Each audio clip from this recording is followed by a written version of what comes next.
हाँ friend, good evening. This is द्रविन watching मेडिजा स्टार्टिंग। दोस्तों, फाइनली वेस्ट बंगाल गवर्नमेंट ने 35,000 प्लस टीचर रिक्रूटमेंट का नोटिफिकेशन आज जारी कर चुके हैं। आज इस सेशन पे हम लोग डिस्कस करेंगे कि क्या इस रिक्रूटमेंट प्रोसेस के अंदर पे अदर स्टेट वाले अप्लाई कर पाएंगे या नहीं। अगर अप्लाई कर पाएंगे तो लैंग्वेज बैरियर का क्या सॉल्यूशन है। पॉइंट नंबर 2 पे हम लोग डिस्कस करेंगे इसका सिलेक्शन प्रोसेस को लेके। सिलेक्शन प्रोसेस के अंदर पे 100 मार्क्स का रहेगा, ठीक है, जिसमें से आपका रिटर्न एग्जाम होने वाला है 60 मार्क्स का। सो बचा हुआ जो 40 नंबर है उसका ब्रेकअप क्या है, इसके बारे में हम आपको डिस्कस करेंगे। साथ में सिलेबस के लेके हम लोग डिस्कस करेंगे। रिक्वेस्ट क्या है कि स्टार्टिंग से लेके लास्ट तक जरूर देखिएगा, ठीक है। देखिए, सबसे पहला पॉइंट जो है कि अदर स्टेट वाले इस फॉर्म को अप्लाई कर पाएंगे या नहीं, इसका क्लियरिटी मैं आपको देता हूं, ठीक है। ये है नोटिफिकेशन। नोटिफिकेशन का जो पॉइंट नंबर 1 पे सबसे पहले ही लिखा हुआ है कि एनी सिटीजन ऑफ इंडिया, यानी कि भारत में रहने वाले हर एक स्टूडेंट्स जो भी इसका एलिजिबिलिटी क्राइटेरिया को मीट करता है वो इसको अप्लाई कर पाएंगे। यानी कि पहला वाला जो डाउट था कि अदर स्टेट वाले आउट ऑफ वेस्ट बंगाल क्या वो अप्लाई कर पाएंगे या नहीं, तो इसका आंसर है कि बिल्कुल अप्लाई कर पाएंगे। अच्छा, सेकंड क्वेश्चन आपका ये आ रहा है कि रवि भाई यहाँ पे तो बंगाली मीडियम पे पढ़ाया जाता है, तो हम उसका क्या सॉल्यूशन है। इसके लिए हम लोग चलते हैं इसका वैकेंसी का जो डिटेल्स है, ठीक है। देखो, ये वाला जो स्क्रीनशॉट आप देख रहे हो, ये जो पीडीएफ देख रहे हो, ये है बेसिकली 9-10 के लिए, ठीक है, जिसमें टोटल नंबर ऑफ जो पोस्ट है वो है आपका 23,000 प्लस, 23,000 प्लस। अब ये 23,000 में से इसका थोड़ा सा ब्रेकअप देख लो। बंगाली मीडियम के लिए कितना पोस्ट है ना, 19,000 प्लस है, ठीक है। बगल पे ही अगर आप देखोगे इंग्लिश मीडियम, ठीक है, जो इंग्लिश मीडियम के बच्चे हैं उनके लिए है ये 12 पोस्ट, ठीक है। लेकिन जो हिंदी मीडियम के लिए हैं, हिंदी मीडियम के लिए अच्छा खासा वैकेंसी है, जो कि है आपका 2251, 2200 प्लस पोस्ट है, ठीक है। अब मैं आपको वो भी दिखाऊंगा कौन सा वैकेंसी, कौन सा सब्जेक्ट के लिए कितना पोस्ट है, वो भी हम आपको दिखाएंगे। थोड़ा सा पैसेंस लगा के वीडियो को पूरा देखिए। ये देखिए, ये है आपका पीजीटी का, ठीक है, जो कि है 11th-12th का। टोटल नंबर ऑफ पोस्ट क्या है, टोटल नंबर ऑफ वैकेंसी है 12,000 प्लस। लेकिन अदर स्टेट के लिए कितना है, जो हिंदी मीडियम वाला लाइन पे हम लोग आएंगे, सेकंड में है हिंदी मीडियम, ठीक है। हिंदी मीडियम के लिए कितना है ना, 400 है। अब क्या ये जो 11,000 है आपका बंगाली मीडियम के लिए, क्या यहां पे जा सकते हैं? अब जा सकते हैं, लेकिन कंडीशन क्या है कि जो इंटरव्यू होगा वो आपका बंगाली में होगा। लेकिन यहां पे हिंदी मीडियम में जब टीचर्स का बहाली किया जा रहा है तो आपका जो वे ऑफ कम्युनिकेशन होगा तो दैट्स विल बी हिंदी, वो आपका हिंदी में होना चाहिए, ठीक है। अभी इसके बारे में भी हम लोग डिटेल्स में बात करेंगे, ठीक है। अब सबसे पहले मैं आपको दिखाता हूं इसका सिलेक्शन प्रोसेस, फिर हम आपको सब्जेक्ट वाइज भी बात करूंगा। देखो, यहां पे जो रिक्रूटमेंट होता है, जैसे झारखंड हो गया या चाहे अदर, मैं अगर पर्टिकुलर झारखंड का बात करूं तो वहां पे इंटरव्यू नहीं होता है, ठीक है। लेकिन यहां पे 100 मार्क्स को डिवाइड किया गया है 5 पार्ट में। 5 पार्ट में सबसे पहला जो होगा, वो पहला जो पार्ट है वो है आपका रिटर्न, रिटर्न एग्जामिनेशन, ठीक है। रिटर्न एग्जामिनेशन को कितना मार्क्स दिया गया है ना, 60। अब बचा वहां पे 40। में से एजुकेशन क्वालिफिकेशन पे दिया जाता है 10 नंबर। 10 नंबर का क्या डिवाइड है ना, जिन स्टूडेंट्स का, अच्छा अब ये क्या, ये क्वालिफिकेशन क्या है ना, अगर आपका ग्रेजुएशन है 50% with BEd, that means you are eligible for TGT.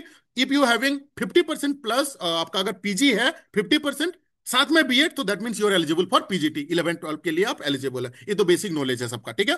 अब देखो, मैं अभी अभी दिखा रहा हूं आपका किसके लिए, 9-10 के लिए हम लोग बात करें, ठीक है। 9-10 के लिए जिसका जिसका ये है आपका 60% एवव है, किसके लिए ना, ग्रेजुएशन। देख लो यहाँ पे, यहाँ पे आपका जो हायर हायर जो क्वालिफिकेशंस रहेगा उसमें, यानी कि ग्रेजुएशन, ग्रेजुएशन पे अगर आपका मोर देन 60% है, सो आपको कितना मिलेगा ना, 10 मार्क्स मिलेगा। 50 से 60 के बीच में 8 मार्क्स, बिलो 50 6 मार्क। आशा करता हूं कि ये 10 नंबर आपका क्लियरिटी हो गया, यानी कि 60 प्लस 10 मिला के हुआ 70। अभी भी आपका 30 नंबर बचा हुआ है। देखो, टीचिंग एक्सपीरियंस, अगर आपके पास में टीचिंग का एक्सपीरियंस है, लेकिन अब कौन सा वैलिड रहेगा, यहां पे मेंशन किया हुआ है, गवर्नमेंट होना चाहिए, या तो गवर्नमेंट एडिट्स होना चाहिए, या तो गवर्नमेंट स्पॉन्सर्ड होना चाहिए, ठीक है। अगर इसमें से आप हो, सो आपका यहां पे 10 मार्क्स दिया जाएगा बेस्ड ऑन योर एक्सपीरियंस, ठीक है, जितना साल आप काम किए होंगे। देखो, यानी कि कितना हुआ हम लोगों का, 60 + 10 70 + 10 80। अच्छा, ओरल इंटरव्यू भी होने वाला है, 10 नंबर का इंटरव्यू रहेगा, ठीक है। साथ में 10 नंबर का आपका डेमो रहेगा। आपको याद होगा जिस समय आपने बीएड किए थे, उस समय आपको भेजा गया था स्कूल्स में पढ़ाने के लिए। सो उसी टाइप का एक ग्रुप ऑफ टीचर्स रहेंगे, वो आपको दे देंगे कोई भी एक टॉपिक, या तो बोलेंगे कि आप एक कोई भी एक टॉपिक में आप डेमो दिखाओ कि आप किस तरीके से आप प्रेजेंट कर रहे हो चीजों को। उसके ऊपर में भी मिलेगा आपका 10 नंबर का, यानी कि 10 + 10 20, +10 30, 30 + 10 40, और ये 60। ये हुआ आपका selection process. Based on that आपका सिलेक्शन होगा। अच्छा, इंटरव्यू के लिए फर्दर प्रोसेस में बुलाने के लिए बेस क्या रहेगा ना, ये रिटर्न एग्जाम रहेगा। रिटर्न एग्जाम पे ही अगर मान लो आप डिस्क्वालीफाइड हो जाते हो, आपका नंबर अच्छा नहीं आता है, तो बाकी चीज के लिए आपको बुलाया नहीं जाएगा इंटरव्यू के लिए, ध्यान रखिएगा इसको भी। ये रिटर्न एग्जाम और एकेडमिक, इसको ले अगर जिनका जिनका होगा फिर उनको इंटरव्यू में बुलाया जाएगा। ठीक है, चलो अब हम लोग चलते हैं थर्ड पॉइंट। किसके ऊपर में? सब्जेक्ट के ऊपर में। देखो, इंग्लिश के लिए बंगाली हो गया, अच्छा सेकंड हो गया आपका इंग्लिश। अभी मैं जो आपको दिखा रहा हूं ये आपका 9 10 के लिए, ठीक है। हिंदी मीडियम के लिए अगर हम लोग बात करें, देखो ये इंग्लिश बहुत बड़ा अपॉर्चुनिटी है, ठीक है। 266। अच्छा, हिंदी, मुझे काफी मॉर्निंग में एक वीडियो मैंने अपलोड किया था, वहां पे काफी कमेंट्स किए थे कि मेरा हिंदी स्पेशलाइजेशन है, तो क्या कहना है, am I eligible? Definitely you are eligible. 244 है, ठीक है। उर्दू के लिए 7 है। मैथमेटिक्स के लिए 255 है। हिस्ट्री के लिए 211 है। भाई इतना तो पीजीटी में वैकेंसी नहीं आता था अपने झारखंड में, ठीक है। ज्योग्राफी के लिए 204 है। मैंने बात कर रहा हूं आउट ऑफ वेस्ट बंगाल के स्टूडेंट्स के लिए। अगर आप वेस्ट बंगाल से मेरा वीडियो देख रहे हो तो ये आपके लिए है, ठीक है। इसमें मिस कंफ्यूज बिल्कुल नहीं। ये अदर स्टेट के लिए मैं बात कर रहा हूं, ठीक है। 204 ज्योग्राफी में, ठीक है। लाइफ साइंस के लिए है 267। देखो, फिजिकल साइंस के लिए है आपका 298। इतना सब्जेक्ट के लिए आपका वैकेंसी आ रहा है, ठीक है। अच्छा, किस सब्जेक्ट से आप बिलोंग्स करते हो उसका भी कमेंट करके जरूर बताइएगा मुझे। देखो, ये है हिंदी मीडियम के लिए।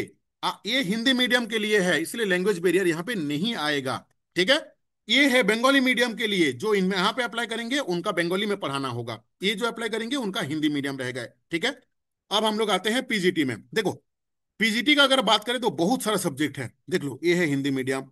अकाउंटेंसी के लिए 11 पोस्ट है। हालांकि मेरा डिस्क्रिप्शन बॉक्स में जो व्हाट्सएप ग्रुप टेलीग्राम का लिंक दिया हूं ना, वहां पे ऐड हो जाओ, इसका पीडीएफ में सारा आज डाल दूंगा रात में फ्री होकर, ठीक है। बायोलॉजी का है, केमिस्ट्री का है, आपका कॉमर्स का है, कंप्यूटर एप्लीकेशंस का है, कंप्यूटर साइंस का है, इकोनॉमिक्स का है, एजुकेशन का है, इंग्लिश का है, इन्वायरमेंट स्टडीज का है, ज्योग्राफी का है, यानी कि ऑलमोस्ट सारे सब्जेक्ट के हैं। जो रिक्वेस्ट रहेगा कि एक तो हम लोगों का जो बेरोजगारी का जो चरम सीमा पे है आजकल, आज के तारीख में हर एक स्टूडेंट्स, सो ये अपॉर्चुनिटी मेरे हिसाब से आपको बिल्कुल भी नहीं छोड़ना चाहिए, ठीक है। हिस्ट्री का है ये, मैथमेटिक्स का है ये, ठीक है। इसी तरीके से हर एक सब्जेक्ट का है आपका। डेफिनेटली आप जिस भी सब्जेक्ट से हो, यहाँ पे वैकेंसी निकला हुआ है, ठीक है। आने वाले दिन पे जो सहायक आचार्य रहेंगे ना, उससे ज्यादा वैकेंसी है। सो मैं बिल्कुल बोलूंगा हर एक स्टूडेंट्स को कि बिल्कुल नेग्लिजेंसी ना करें और इसका तैयारी करें। कमेंट कीजिएगा जिस भी सब्जेक्ट का आपको सिलेबस चाहिए, मैं उस सिलेबस को डीप ड्राइव करूंगा, आपको डीपली आपको बताने का कोशिश करूंगा। Thank you to watching this video. अगर कोई पॉइंट अभी भी मन में डाउट रह गया होगा तो कॉमेंट मुझे जरूर कीजिएगा, ठीक है। Thank you to watching this video.